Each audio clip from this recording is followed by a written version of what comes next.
how to quickly commit the 5 steps of risk assessment to memory. This is something you might need to do if you are studying, for example, for the IOSH Managing Safely certificate. You have to have that in your head memorized, because there's undoubtedly going to be a question on the 5 steps to risk assessment. What you can use is a mnemonic. An example of a mnemonic is Richard of York gave battle in vain. That is a mnemonic for remembering the sequence of the visible light spectrum.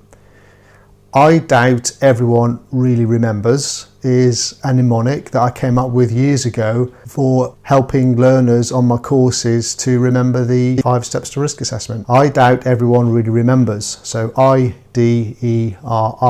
Obviously, each letter stands for a word. I for identify, D for decide, E for evaluate, R for record, and the last R for review. So if you can remember the sequence, I doubt everyone really remembers, and you can remember the words identify, decide, evaluate, record, review, you're kind of halfway there with it really.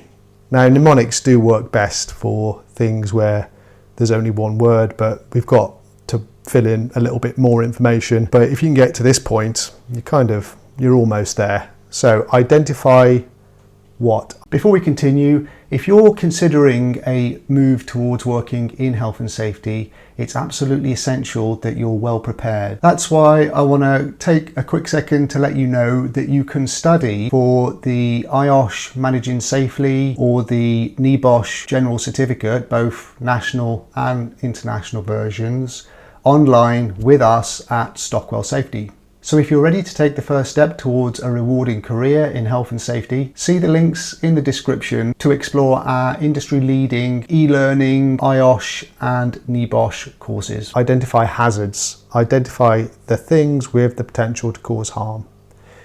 Decide who might be harmed and how, in terms of the type of harm and also the circumstances that will give rise to that harm. E is evaluate and control the risk. This is likelihood times severity in most cases. That leaves the last two, the 2 R's. Don't get them mixed up. A good way to remember this is you can't review something unless you've already recorded it. So the first R is record the findings, and then the second R is to review the risk assessment and update as necessary, usually as a consequence of some sort of change or due to the passage of time. So that's a quick and easy way to commit the 5 steps of risk assessment to memory. If you spend a few minutes just going through that process, practicing it, you'll have it in, you'll dial that in, and you'll do well when you come upon the question inevitably in the IOSH